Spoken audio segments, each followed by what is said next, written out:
நெருப்புக்கோட்டை அத்தியாயம் 19. அரசவையில் அழகிகளின் அணிவகுப்பு. நண்பர்களோடு இளவரசி அம்பிகாவை தேர்ந்தெடுக்கச் சென்ற இளங்குமரனுக்கு தலை சுற்றியது. அங்கு ஒரு அம்பிகாவை அல்ல, ஒரே மாதிரியான தோற்றமும் உடை அலங்காரமும் கொண்ட 9 அம்பிகாக்கள் நின்று கொண்டிருந்தனர். நிஜமான அம்பிகா யார், போலிகள் யார் என்று இனம் பிரித்து கூற முடியாதபடி எல்லோரும் ஒரே மாதிரி இருந்தனர். இளங்குமரனும் அவன் தோழர்களும் தடுமாறினர். அப்போது தேனியின் ரீங்காரம் இனிதாக கேட்டது. 9 அழகிகளின் அருகே பறந்து வந்து மோப்பம் பிடித்தது தேனி. அம்பிகாவின் உடல் மனம் அதற்கு தெரியுமே. நிஜ அம்பிகாவிடம் வந்ததும் அவள் உடல் மனத்தை முகர்ந்து பார்த்து உறுதி செய்த பின் அவள் முகத்துக்கு நேராக பறந்து வட்டமடித்தது. அம்பிகா தன் கையை உயர்த்தி தேனியை விரட்டினாள். தேனி கூறியிருந்த குறிப்பை இளங்குமரன் மறப்பானா? அழகிகளையே உன்னிப்பாக பார்த்து கொண்டிருந்த இளங்குமரன் உடனே, மன்னவா, இவளே உங்கள் மகள் அம்பிகா. இவளை நான் என்னோடு அழைத்து போக அனுமதிக்க வேண்டும் என்றான். நெருப்புக்கோட்டை மன்னன் நிலை தடுமாறி போனான். ஒரே மாதிரி இருந்த 9 பெண்களுள் உண்மையான அம்பிகாவை அடையாளம் கண்டு கூறிய பின் நீலவண்ணனால் ஏதும் செய்ய முடியவில்லை. தன் தந்திரம் ஏதும் பலிக்காதது என்பதை உணர்ந்த நெருப்புக்கோட்டை மன்னன், மரகதபுரியின் தூதுவனே, என் மகள் அம்பிகாவை நீ அழைத்து போகலாம். என் சோதனைகள் அனைத்திலும் வெற்றி பெற்ற நீ என் மகளை மகிழ்ச்சியுடன் வாழ வைக்க வேண்டும் என்று கேட்டுக்கொள்கிறேன். என் மீதுள்ள வெறுப்பை, கோபத்தை அவளிடம் காட்டாதே என்று கேட்டுக்கொண்டான். வஞ்சம் தீர்ப்பது எங்கள் நோக்கமல்ல. வடிவழகியான உமது மகளை பெறவே வந்தோம். தவறுகளை மன்னிப்பதுதான் மனித குணம் என்றான் இளங்குமரன். அப்போது அம்பிகா குறுக்கிட்டாள். இளைஞனே, உன் தோற்றமும் செயலும் நீ சாதாரண தூதுவன் அல்ல என்பதை கூறுகின்றன. ஆனாலும் உன்னை நீயே தூதுவன் என்று கூறிக்கொள்ளும் போது நான் மறுத்து கூற முடியாது. என்னை மரகதபுரிக்கு அழைத்துச் செல்லும் முன் ஒரு காரியம் செய்தாக வேண்டும் என்றாள். அப்போது ஒரு மணிப்புறா பறந்து வந்து நீட்டிய அவளது கையில் உட்கார்ந்தது. 7 கடல்களுக்கு அப்பால் மரகத தீவு ஒன்று உள்ளது. அத்தீவிலே மாணிக்க மலை என்றொரு மலையுள்ளது. அதில் உள்ள நீர்வீழ்ச்சியின் நீர் ஒரு சுனையில் தேங்கி கிடக்கின்றது.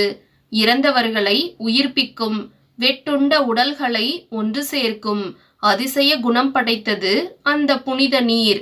அந்த சுனையின் அருகிலே ஒரு மாதுளை மரம் உள்ளது. சூளம் போல 3ஆக பிரிந்துள்ள கிளையையும் காய்ந்திருக்கும் 3 மாதுளங்கனிகளையும் உயிர்ப்பிக்கும் அந்த சுனை நீரையும் ஒரு குடுவையில் கொண்டு வர வேண்டும். நான் என் புறாவை அனுப்புகிறேன். நீ உன் குதிரையை அனுப்பு. சுனை நீருடன் மாதுளங்கனிகளுடனும் என் புறா முதலில் வருமானால் நீ என்னை மறந்து ஊர் திரும்ப வேண்டியதுதான்.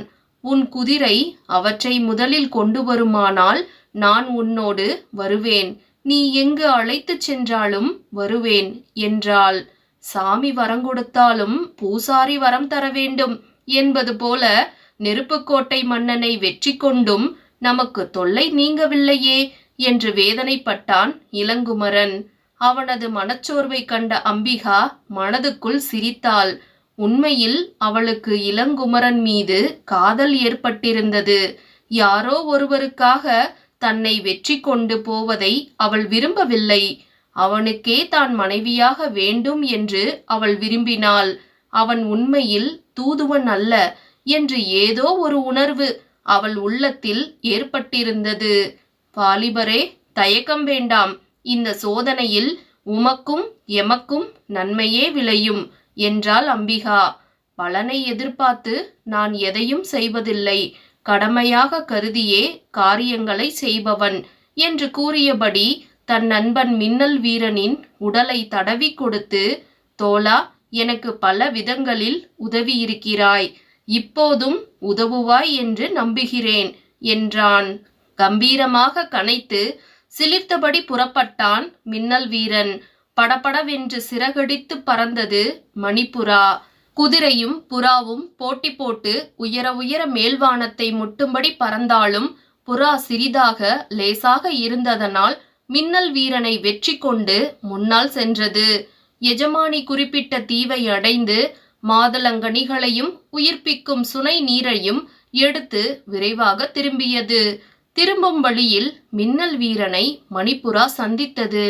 அருமை மணிப்புறாவே, நீ சேமித்துள்ள பொருட்களை என்னிடம் கொடுத்துவிடு.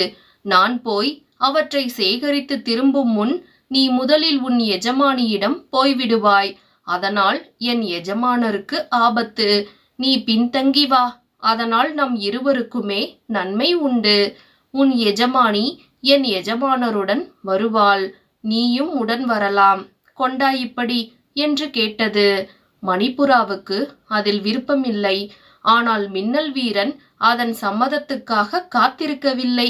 அதனிடமிருந்து குடுவையையும் மாதுளம்பழ கிளையையும் பிடுங்கி மின்னலெற புறப்பட்டான். வெற்றி கண்ட மகிழ்ச்சியில் வெகு வேகமாக நெருப்புக்கோட்டைக்கு வந்து சேர்ந்தது. இளவரசியின் முன்னால் மந்திர சுனை நீரையும் மாதுளங்கனிகளையும் வைத்தது.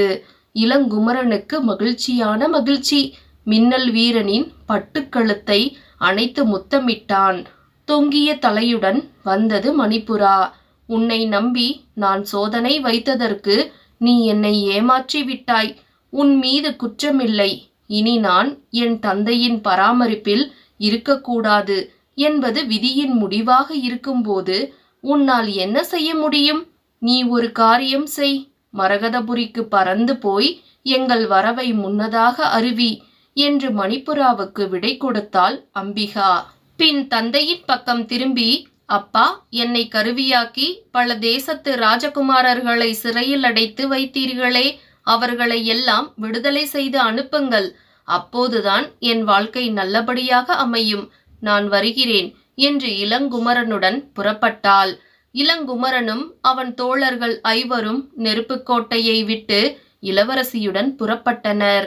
நடுவழியில் இளங்குமரனின் தோழர்கள் சீதலன், பாகாசுரன், குண்டோதரன், நெற்றிக்கண்ணன், வில்லவன் ஆகியோர் ஒவ்வொருவராக கண்கலங்கி பிரியாவிடை பெற்றுக்கொண்டனர். இரவு பகல் பாராமல் எங்கும் நிற்காமல் இளங்குமரன் அம்பிகாவுடன் போய்க் கொண்டிருந்தான். தேன்கிழங்கை கொண்டு வந்தோம். கலைமானின் வைரம் பதித்த தலையையும் காணிக்கையாக்கினோம். ஆனால் இந்த அழகிய அம்பிகாவை நம்முடையவளாக்கிக் கொண்டால் என்ன என்ற எண்ணம் அவன் உள்ளத்தில் துளிர்த்தது. அம்பிகாவின் அழகு பார்ப்பவர்களை அயரச் செய்தது. பயணத்தின் போது அம்பிகா வெகு சாமர்த்தியமாக அவனை பற்றிய ரகசியங்களை தெரிந்து கொண்டாள். வஞ்சகனான மொட்டைத்தலையனுக்கு அளித்த வாக்கை காப்பாற்றுவதற்காக தன்னை வெளிப்படுத்தாமல் அடிமையாக பணிபுரியும் அவனது நேர்மையைக் கண்டு வியந்தாள். அவன் மீதுள்ள காதலும் மதிப்பும் உயர்ந்தது.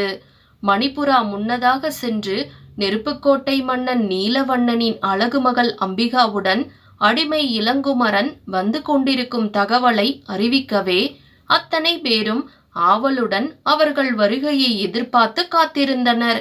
குதிரையிலிருந்து அம்பிகா இறங்கியதும் அவள் மேனி அழகின் ஒளி அப்பகுதியையே பிரகாசமடைய செய்தது. அட்டகாசமாக ஓடி வந்து அழகிய அம்பிகாவின் முன் கை நீட்டினான் மொட்டைத்தலையன். அந்த அவலட்சணத்தை கண்ட அம்பிகாவின் முகம் கடுத்தது. அவன் கையை அலட்சியமாக தட்டிவிட்டாள். வஞ்சகனான உன்னை மணக்க நான் வரவில்லை. நீ உண்மையில் கந்தர்வபுரி மன்னர் அவனீந்திராவின் கடைசி மகன் இளங்குமரன் அல்ல. என்னை அழைத்து வந்த இவரே நிஜமான இளவரசன் இளங்குமரன். அவர் மனைவியாவதற்காகவே நான் வந்திருக்கிறேன் என்றாள் வெடுக்கென்று. அம்பிகாவின் பேச்சை கேட்ட மரகதபுரி மன்னரும் அவர் மகள்களான திலோத்தமா, திலகவதி, திவ்யா மூவரும் மகிழ்ந்து போயினர். தாங்கள் சந்தேகப்பட்டது உண்மையென அறிந்த அவர்கள் தங்கள் சித்தப்பாவின் கடைசி மகன் பட்ட கஷ்டங்களை எண்ணி கண் கலங்கினாலும் கடைசியில் உண்மை வெளிப்பட்டதை அறிந்து மகிழ்ந்தனர். தன் சூழ்ச்சி வெளிப்பட்டதை அறிந்த மொட்டைத்தலையனுக்கு தாங்க முடியாத ஆத்திரம் உண்டாயிற்று. உண்மையை யாரிடமும் கூறமாட்டேன் என்று வாக்களித்தபடி நடக்கவில்லை என்ற கோபம் வேறு. வாளை உருவினான். யாரும் எதிர்பாராதபடி ஒரே வீச்சில் இளங்குமரனின் தலையை வெட்டி தரையில் உருட்டினான். இந்த பயங்கர செயலை கண்டவர்கள் செயலற்று சிலையாயினர். ஆனால் மின்னல் வீரனால் இந்த அக்கிரமத்தை சகிக்க முடியவில்லை. தன் உறுதியான பற்களால் மொட்டை தலையனின் ஆடையை கவ்வி தூக்கிக் கொண்டு ஆகாயத்தில் பறந்தது. ஆத்திரம் கொண்டு அவனது உடலை மலை முகடுகள் மீது மோதி சின்னாபின்னமாகும்படி வீசியது. ஆனாலும் தன் அருமை இளவரசனின் உயிரை யார் எப்படி மீட்டு தரப்போகின்றனர் என மனம் நொந்து கண்ணீர் வழிய திரும்பிய மின்னல் வீரன் அங்கு அதிசயம் நிகழ்ந்து கொண்டிருப்பதைக் கண்டு ஆனந்தமடைந்தது. நீலவண்ணனின் அழகு மகள் அம்பிகா தன்னிடம் இருந்த மாதுளை கிளைகளை பயன்படுத்தி வெட்டுண்ட இளங்குமரனின் தலையை உடலோடு இணைத்தாள். பின் உயிரளிக்கும் சுனை நீரை அவன் மீது தெளித்தாள். மாதுளம்பழங்களை பிளந்து அவற்றின் சிவந்த முத்துக்களை அவன் கழுத்து பகுதியில் உதிர்த்தாள். வெளியேறிய இரத்தம் முத்து துளிகளாகி அவன் உடலில் புகுந்து உயிர் பெற்றான். ஓ, வெகுநேரம் தூங்கிவிட்டேன் போலிருக்கிறது என்று வெக்கத்துடன் எழுந்தான் இளங்குமரன். மீளா தூக்கத்திலிருந்து உம்மை மீட்டவள் அம்பிகாதான் என்றனர் அவனது சகோதரிகள். மகனே, உன்னை யாரென்று தெரிந்து கொள்ளாமல் அந்த மோசக்காரனுக்கு ஆசார உபசாரம் செய்தேனே என்று கண்ணீர் மல்கினார் மகேந்திரவர்மர். மின்னல் வீரன் கனைத்தபடி வந்து நின்றது. அதன் வாயில் மந்திரவாள் பளபளத்து கொண்டிருந்தது. மொட்டைத்தலையனின் வாழ்வை முடித்து அவனிடமிருந்து வாளை கொண்டு வந்திருந்தது. இதை பிரிந்ததால் தான் வந்த துயரங்கள் இத்தனையும். இனி இதை இழக்காதே என்றது மின்னல் வீரன். விரைவிலேயே இளவரசன் இளங்குமரனுக்கும் அம்பிகாவிற்கும் கோலாகலமாக திருமணம் நடந்தது. அதே பந்தலில் திலோத்தமா, திலகவதி, திவ்யா தங்கள் கணவன்மார்களுக்கு மாலையிட்டனர். எப்படி என்று திகைக்கிறீர்களா? நெருப்புக்கோட்டை மன்னன் நீலவண்ணனால் சிறையிலிருந்து விடுதலை பெற்ற அரசகுமாரர்கள் தங்கள் விடுதலைக்கு காரணமாக இருந்த இளங்குமரனுக்கு நன்றி கூற மரகதபுரி வந்தனர்.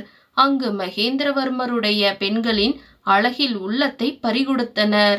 அப்புறம் என்ன, அதே முகூர்த்தத்தில் 4 திருமணங்களும் ஜாம் ஜாம் என்று நடந்தன. 3 அரச குமாரர்களும் தங்கள் மனைவிகளுடன் தங்கள் நாட்டுக்கு புறப்பட்டு சென்றனர். மரகதபுரியின் அரியணையில் இளங்குமரனுக்கு மகுடாபிஷேகம் செய்வித்தார் மகேந்திரவர்மர். இளங்குமரனும் அம்பிகாவும் மக்கள் மகிழ, நாடு செழிக்க பல்லாண்டு காலம் நல்லாட்சி செய்தனர். நெருப்புக்கோட்டை கதை அத்தியாயம் 19 முடிந்தது நண்பர்களே. தமிழ் பென்சில் கதைக்களம் சேனலை லைக் பண்ணுங்க, ஷேர் பண்ணுங்க, சப்ஸ்கிரைப் பண்ணுங்க. நன்றி நண்பர்களே.